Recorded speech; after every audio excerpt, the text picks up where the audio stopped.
اعتقد الجيل ده ابتدى يستوعب المساحه دي ومساحه الريسك بتاع البيزنس. اعتقد ابتدى يوصل لها.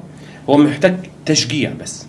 احنا من خلال، هقول لك بجد، احنا من خلال البودكاست اللي احنا بنعمله ده، ومن خلال يمكن تواجد حضرتك، احنا بنطرح وبنقول لكل الناس او كل الشباب، اي حد عنده فكره، اي حد عنده مجرد فكره، ابدأ.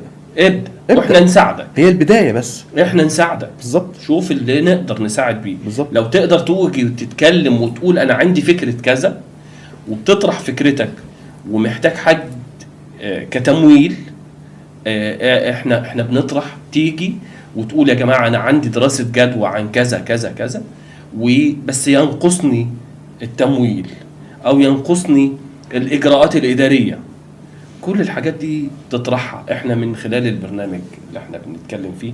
يمكن فكرتنا مع البودكاست اللي احنا بنعمله ورسالة للشباب كلها في سن زي ما حضرتك بتقول، ابدأ وجرب وخد الريسك، ما تقلقش خالص.